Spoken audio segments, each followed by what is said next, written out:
Bună ziua frumoși mei vărsători, bine ați venit dragii mei. Astăzi facem etalarea bonus, etalare cu mesaje bonus de la cărțile Oracol pentru voi toți cei care aveți soare, luna, ascendent sau Venus în vărsător. În același timp, ca întotdeauna, vă recomand să vedeți etalarea unde voi aveți luna, ascendentul sau Venus pentru a completa cât mai bine această etalare. Înainte să trecem la treabă, vreau să fac un anunț pe acest canal. Acum câteva zile în urmă, o săptămână, ceva de genul, am postat, am avut de fapt, să spunem așa, m-am hotărât în sfârșit să încep cu explicații de bază din astrologie, care au ca scop să ne facă să ne cunoaștem pe noi înșine mai bine, cum funcționăm noi ca persoane, de ce nu, cum funcționează persoana de lângă noi și așa mai departe, copiii noștri, și să fim cât mai echilibrați. A fost prima introducere în astrologie, nu este pentru a deveni astrologi, ci pentru a ne autocunoaște, pur și simplu. În secțiunea liste de pe acest canal veți găsi o listă cu titlul Curs de autocunoaștere, cred că am pus, cu ajutorul astrologiei. Vă invit să vedeți acea introducere dacă sunteți interesați să înțelegeți un pic cum funcționați așa, la nivel de bază. Apoi, încet, încet, în fiecare săptămână, probabil, voi posta câte un video în legătură cu astrologia, luând fiecare planetă, fiecare semn zodiacal în parte, l-a purificat pentru a înțelege energia. Da? Vom vorbi și despre casele astrale și tot ce înseamnă această știință sau unealtă, îmi vine mie să zic, de autocunoaștere sau dezvoltare personală. Bun, nu mai am altceva de spus, să începem să vedem primele 3 mesaje pentru voi, mesaje bonus pentru vărsătorii mei frumoși. Aceste etalări nu au limită de timp, dragii mei, nu are importanță când le veți găsi, sunt mesaje care pot rezona cu voi în orice moment. Hai să vedem. Primul mesaj, toleranță. Acum,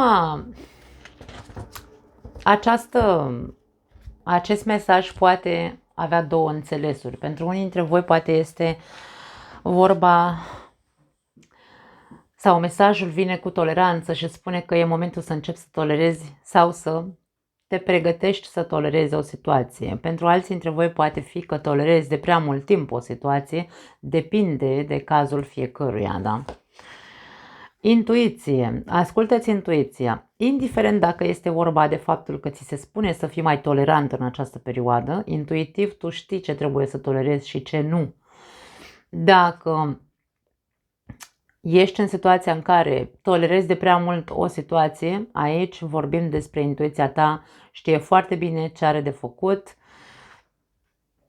și ce, ca și cum, ok, intuiția ta știe că nu mai e cazul să tolerezi. Da. Următorul mesaj, empatie. Acum, dacă vorbim despre ambele cazuri, că ai nevoie sau va trebui să tolerezi ceva anume, din punct de vedere intuitiv, tu vei ști ce e ok să tolerezi și ce nu, dar când vorbim despre intuiție, vorbim despre inimă, da? Empatia vrea să spună să fie, hai să zicem așa, în favoarea ta și în favoarea celuilalt cu care ai de tolerat o situație. Da. În celălalt caz, din nou, intuiția ta îți spune foarte bine că nu mai trebuie tolerată acea situație, dar aici este vorba despre blândețe, îmi vine să spun. E ca și cum, băi, ok, îți spun cu dragă inimă, uite, eu nu mai pot cu situația asta. Din punctul meu de vedere, trebuie să facem ceva.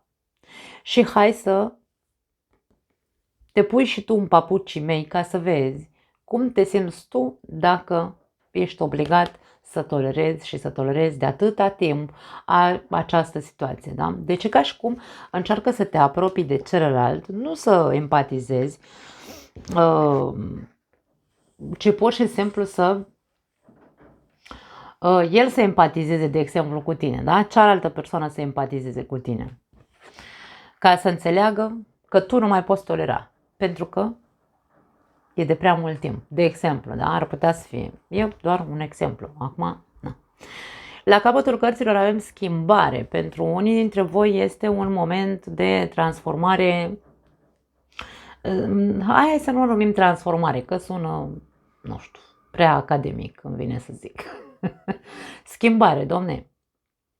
Cartea asta are numărul 13, care înseamnă moartea. E moment în care nu se mai poate duce o situație anume în care s-a tot tolerat. E momentul de tranziție. Moartea vine cu un moment de tranziție. Ok, până acum am făcut așa, acum nu mai putem.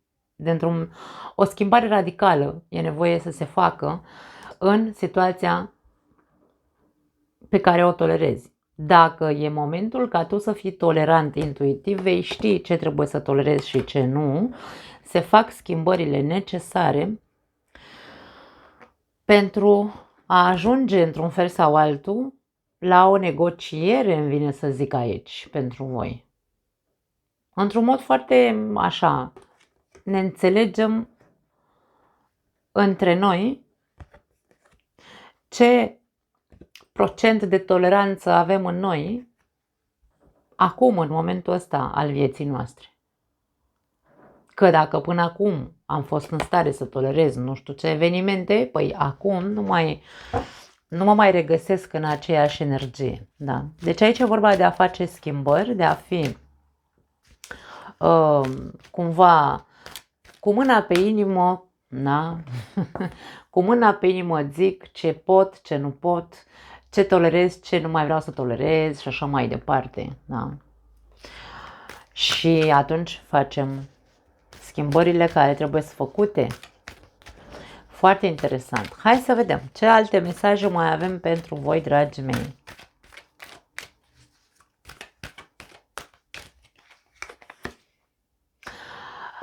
Îndrăznește să fii creativ. Aș spune că ni se spune să îndrăznești să creezi altceva. Având aici cartea Moartea, care ne vorbește despre schimbare, transformare, este momentul să îndrăznești. Această persoană își pictează curcubeul, să zicem așa. Îndrăznește să faci schimbările necesare ca tu să poți să îți creezi acea viață pe care o cauți, îmi vine să zic. De-aia ți se cere să îndrăznești să fii creativ. Mesajul spune așa: gândește-te la toate ideile creative care îți vin prin minte în fiecare zi. Câte dintre ele le dai deoparte, să zicem așa, ca și cum nu îți folosesc la nimic, nu sunt productive. Vindecarea are nevoie de o creativitate un pic mai practică. Aici e ca și cum, ok, eu pot, prin mintea umană este creativă, da? Prin mintea mea eu pot să am foarte multe idei în cum ar trebui să fac cu mâna pe inimă așa, să-i spui celuilalt că nu mai pot să tolerez o anumită situație, ce idei de schimbare îmi vin mie aici. Și cardul ăsta e ca și cum se spune, îndrăznește să fii creativ, dar nu rămâne la creativitate doar din punct de vedere mental, să ai multe idei și după aia să zici nu, așa nu o să funcționeze, dacă îi zic aia nu o să meargă. Nu, aici e vorba despre practică în același timp. Această persoană pictează, nu doar se gândește că i-ar plăcea să facă un tablou, da? Pune în practică ceea ce îți trece prin cap. Nu mai dai ideile la o parte să zici tot tu, nu, asta nu-mi servește sau ceva de genul. Da? Obiectivul tău este să observi cum răspunzi vocii tale creative. Ești receptiv sau autocritic? Foarte tare acest mesaj. Nu ai ieșit până acum la nimeni. Observă-ți conversațiile. Deci, da, nu mă satur vreodată să spun că iubesc tarotul și nu mă voi sătura niciodată. Observă-ți conversațiile tale. Da, uite, stă aici această persoană la cafea cu ea însăși. Și din cafea, din ceașca de cafea iese așa ca și cum sunt bilețele, frânturi de conversații, arată aici. Ce-ți spui ție când ești singur? Ce fel de gânduri ai când ești singur? Pentru că, pardon, mintea ta, dacă este creativă, ea creează tot felul de gânduri. Hai să vedem ce zice mesajul. Observă-ți conversațiile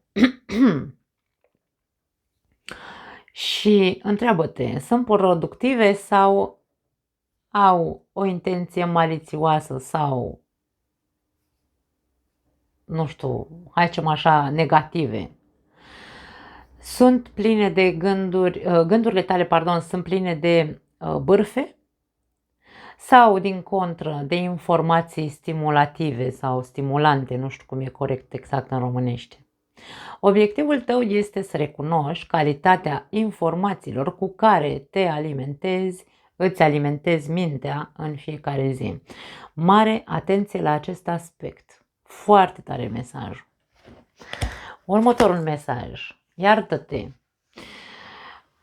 Accentul e pe te și nu înțeleg de ce. Poate unii dintre voi, într-adevăr, dragii mei, toți greșim în această viață. Fiecare dintre noi, în anumite momente,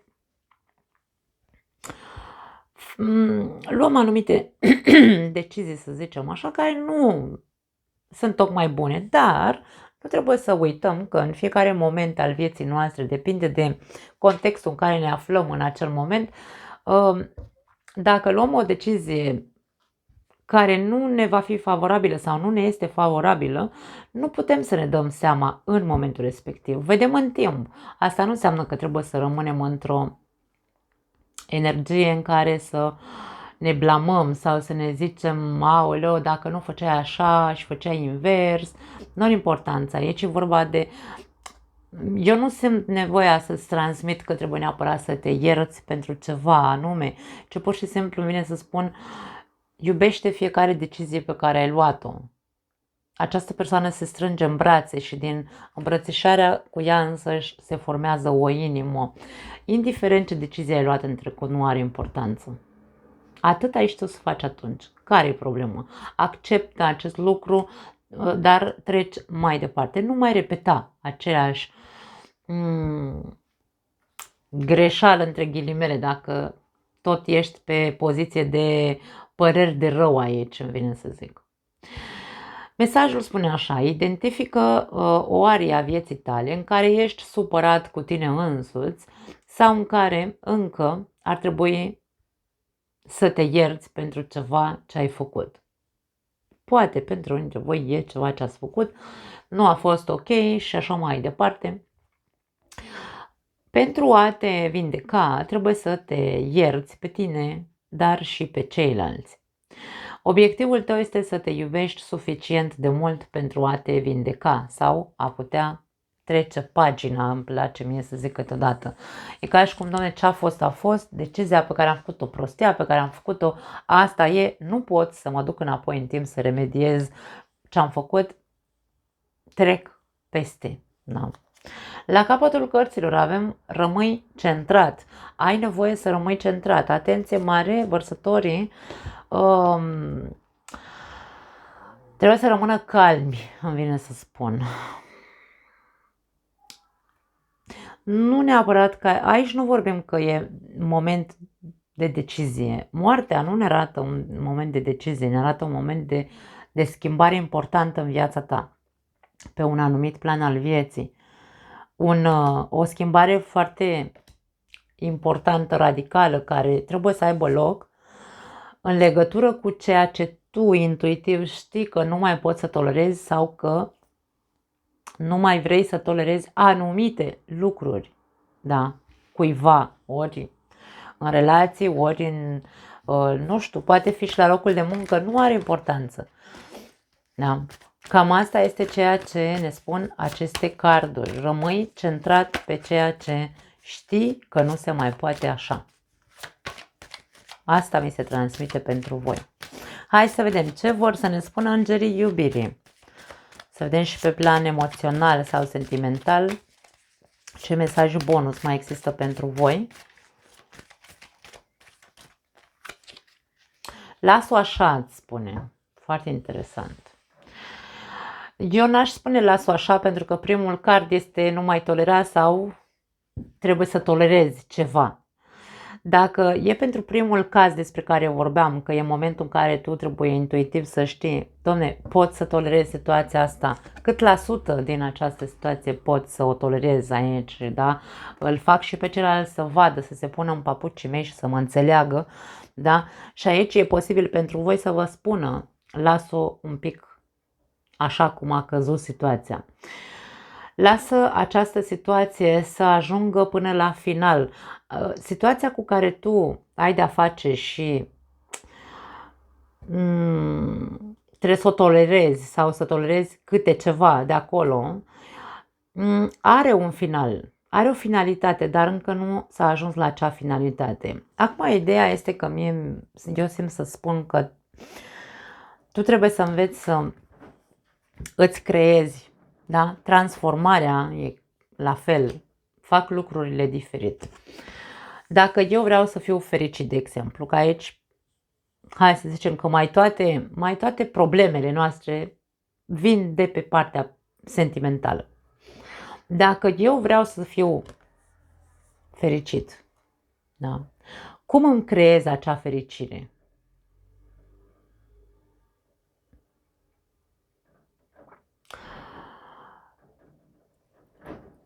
Ce am zis mai devreme, atenție la gândurile care îți vin și vezi ce zici. Că nu, dacă fac așa nu o să fie de acord, dacă zic nu știu ce. Nu, tu pune mâna și practică, da? Ceea ce îți trece prin cap că ți-ar folosi ca tu să fii fericit. Nu.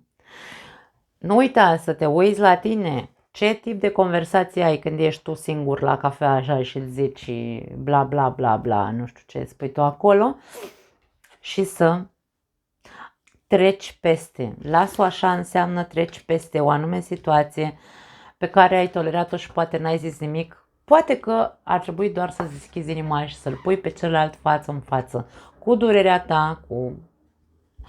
Asta simt. Ca să observe și el ce înseamnă ce ai simțit tu sau cum te simți tu în momentul de față. Dacă aici ni se spune să faci o schimbare radicală în care să nu mai tolerezi, domne, că tu intuitiv știi foarte bine că nu se mai poate și nu se mai poate, din nou, ce fel de viață vrei să-ți creezi? Și în momentul în care te observi pe tine foarte bine ce și cum și rămâi centrat și zici, ok, vreau să trec peste această situație, da? Iert tot, trec mai departe și aici ajungi la un final, da? Aici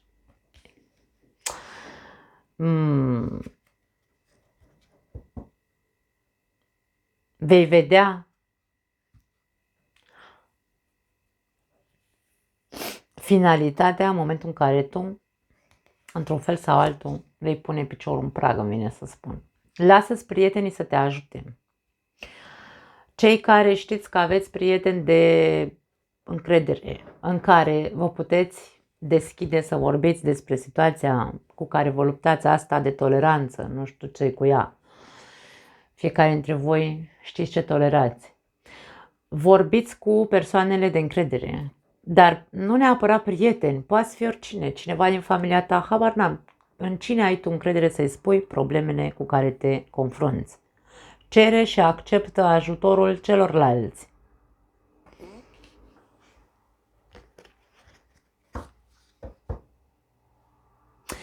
Atenție, acest card s-a așezat sub observă-ți conversațiile. Nu o lua ca pe nivel de bârfă, adică tu nu te duci la prieteni sau la neamuri sau la cine ai tu încredere să vorbești despre problema asta de toleranță pe care o ai și să te duci doar să taca, maca, uite ce face ăsta, asta, nu știu ce, bla, bla, bla și nu, intenția ta este să ajungi la o finalitate. Moartea ne vorbește despre finaluri. Avem un card care ne spune că această situație, dacă o lași, o să ajungă la un final, da? Deci aici ai nevoie de o finalitate, nu doar de a te duce să vorbești despre stil, ia uite ce face nevastă mea, e o nu știu cum, sau femeile din nou, bărbații meu, oleo, nu știu ce, nu bârfă, să aibă o finalitate.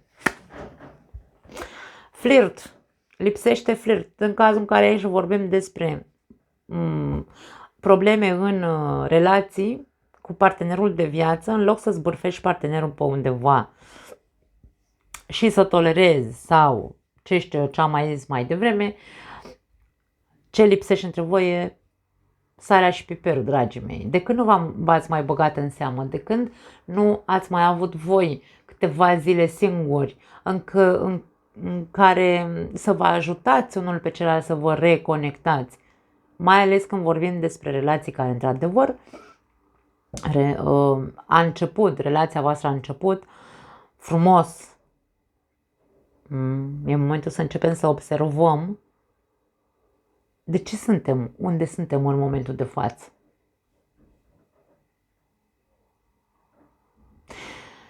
Și aici mesajul spune în felul următor.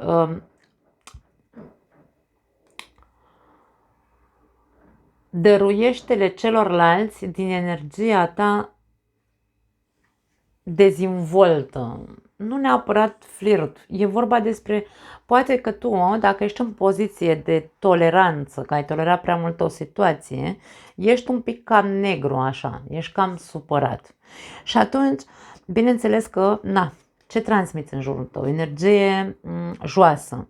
Aici e vorba despre altceva. Vărsătorul este o energie extraordinar de exuberantă. El nu e în natura vărsătorului să rămână într-o energie de asta de tristețe. Așadar, e ca și cum dacă tu le dăruiești celorlalți din energia asta dezvoltă, în tine se va schimba energia, îmi vine să zic. Da.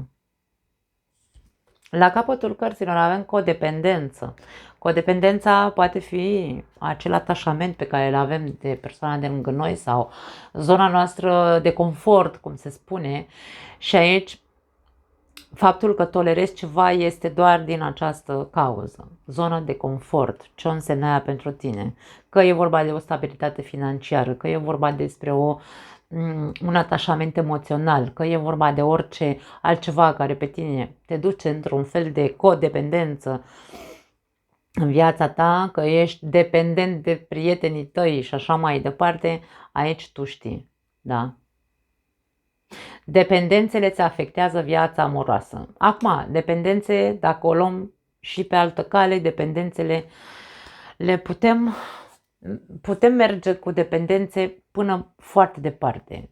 Poți să fii dependent de job, să toată ziua, până ziua numai la job, acasă nimic. Poți să fii dependent de alcool, de droguri, de păcănele, de a gândi negativ.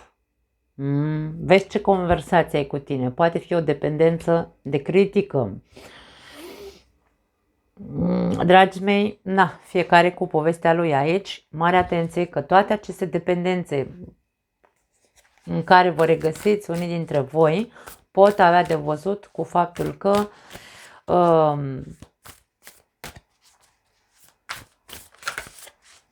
există probleme în viața voastră, că sunt probleme pe plan sentimental, că sunt probleme pe plan de relații sociale, la joburi și așa mai departe. Voi știți? Hai să vedem ce alte mesaje mai avem. Cert este că aici e momentul să se facă niște schimbări. Cartea Moarte aici nu vrea să ne spună altceva decât că trebuie făcute schimbări radicale. Și mie, eu întotdeauna am zis că nicio schimbare nu se poate face sau nu se poate materializa în viața noastră dacă nu începem cu noi înșine. E cel mai greu să facem schimbări în noi înșine. Dar dacă observăm, ne observăm pe noi ce fel de conversații avem despre problemele pe care le avem, despre noi înșine și așa mai departe, atunci ne vom da seama ce schimbări trebuie să facem la noi. Hai să vedem.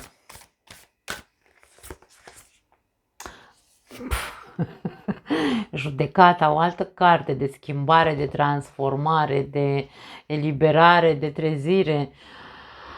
Avem reflecție, primul mesaj din acest card, autoevaluare, atenție și renaștere. Deci aici vorbim despre, este un moment propice în care să faci schimbări radicale în ceea ce tu tolerezi sau în ceea ce nu mai poți să tolerezi. No. Reflectează, mie vine să spun, nu reflectează, nu e românești, reflectă, nu? Da, voi mă înțelegeți. Reflectă și, în primul și în primul rând, după cum am zis, începe cu tine. Autoevaluează-te pe tine și autoevaluează-ți comportamentul tău în exterior, începând cu conversațiile astea pe care tu ți le spui ție, care le ai cu tine. Pentru că aici vei găsi anumite... Mie vine să spun că vei găsi elementele care îți lipsesc. Tu vei înțelege ceva. Acest înger are goarna în mână, da? Și e ca și cum de undeva, de acolo sus sau intuitiv, ceva se va trezi în mintea ta. Ceva vei observa care te va face, într-un fel sau altul, să te ridici din morți, îmi vine să zic. Nu mă înțelegeți, metaforic vorbind. Dacă tu accepti și dormi și tolerezi o situație, ceva, dacă te autoevaluezi și evaluezi situația în care te afli, vei înțelege ceva, un click va face în mintea ta. Te va face să reflectezi ceva anume.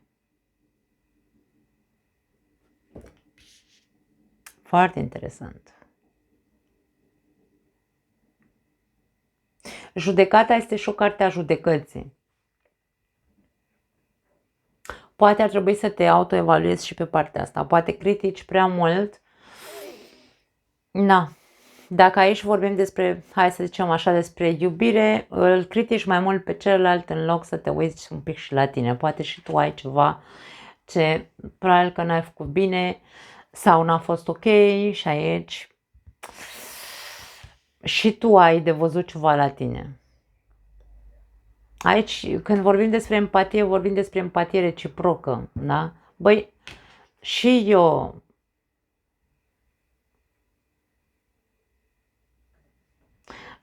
dacă aici stăm și îl criticăm doar pe celălalt, să se schimbe celălalt, să facă celălalt, bla bla bla celălalt, aici e vorba despre, ok, reciprocitatea unde e? Dacă eu vreau ca el să se pună în papucii mei, să înțeleagă de ce eu mă simt acum, cum mă simt și nu mai pot să tolerez și ce am zis mai devreme, ce-ar fi să ne punem în papucii celuilalt să vedem de ce? Băi, fiecare dintre noi avem bubele noastre, da? Nimeni nu e perfect, nici nu trebuie să fim perfecți. Ideea este să încercăm să ne înțelegem între noi și să ne recunoaștem că fiecare dintre noi, așa cum eu zic de tine că ai făcut, și celălalt are dreptul să spună că și eu am făcut. Așadar aici, dacă suntem empatici, hai să ne punem fiecare în bocancii celuilalt și să vedem, băi, cu ce am venit amândoi.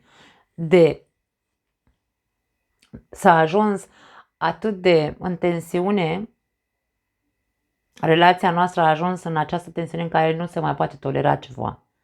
Ce-ar fi să recunoaștem partea noastră, da, de implicare în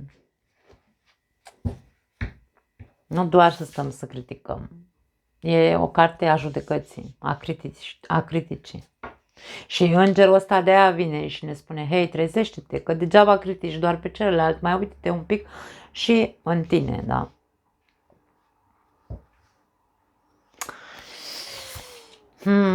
Pajul de aer, pajul de spade avem aici. Vine cu următoarele mesaje. Sinceritate, analiză sau analitic. Ne spune că această persoană este sinceră, analitică și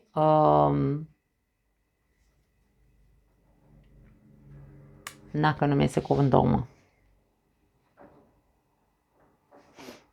Reală, să zicem așa, da? Spune tot timpul, e pe corect, să zicem așa, da?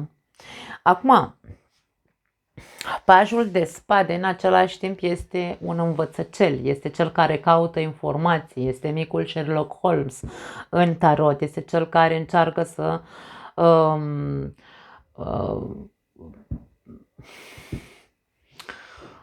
deslușească, dacă vrei, o situație. De aici se spune învățăcelul ăsta, tot caută și caută și caută informații ca să poată să rezolve ceva.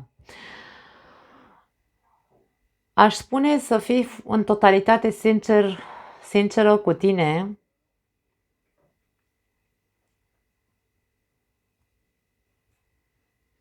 analizând foarte bine tot ce am zis până acum, da? Începând cu empatia reciprocă, începând cu toleranțele, începând cu ce schimbări trebuie făcute, începând cu conversațiile cu tine însuți, începând cu iertat dacă e de iertat,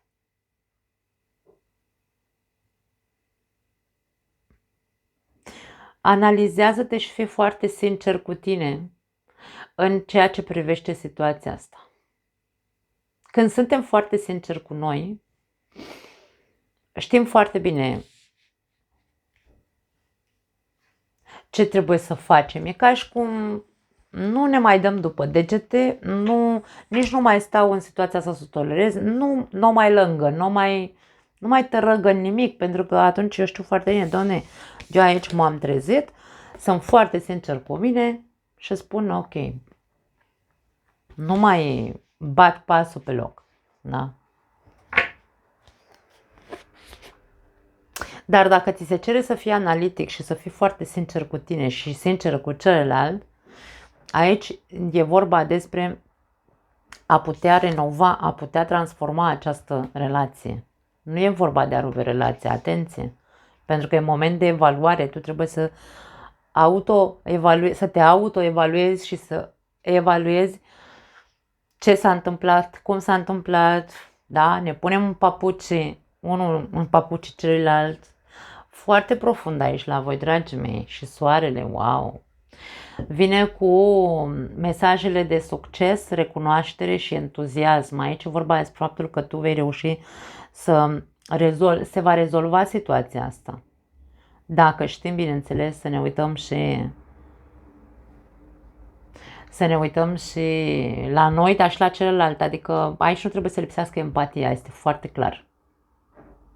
Vei avea succes, vei rezolva situația asta sau vezi rezolva situația respectivă. Vi se va da dreptate, recunoaștere înseamnă, sau recunoștință dacă vrei, ți se vor recunoaște eforturile și ți se va recunoaște cumva dreptatea, da? Ți se va zice, da, ai dreptate, uite, aia trebuie să facem. Soarele în același timp este și o carte a eliberării. Aici nu este mesajul, dar avem eliberare, renovare, transformare, renovare. Deci aici e vorba despre ceva se va schimba în totalitate și faptul că am simțit să transmit și mesajul de eliberare cu soarele este despre, indiferent la ce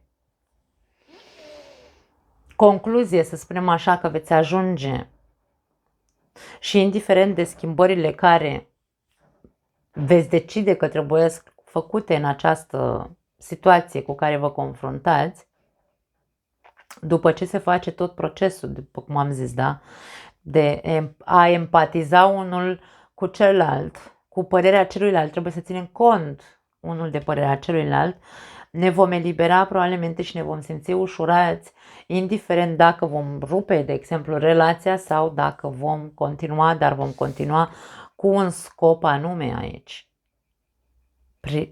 înspre a fi fericiți, înspre a ne crea din nou viața pe care vrem să o trăim. Foarte interesant. La capătul cărților avem 10 de aer, 10 de spade aici. Din nou vorbim despre finaluri, recuperări și libertate. Deci libertate, eliberare, finaluri. Aici vorbim despre nu neapărat un sfârșit și un nou început. Poate fi pentru unii dintre voi, da. Dar atâta timp cât nu se mai poate, Domne, și nu se mai poate tolera situația, pentru că n-a fost bine niciodată, de exemplu, că n-a fost bine niciodată, ce încercăm să mai renovăm, să mai schimbăm, să mai așa. Pur și simplu, cu mâna pe inimă, uite, îmi ești drag pentru că aici avem un atașament sau ne ține doar zona de confort împreună, dar aici ca prieteni ne strângem mâna, rămânem prieteni în continuare și așa mai departe, dar aici e vorba despre ceva se termină pentru cei care nu mai au ce să mai... Da.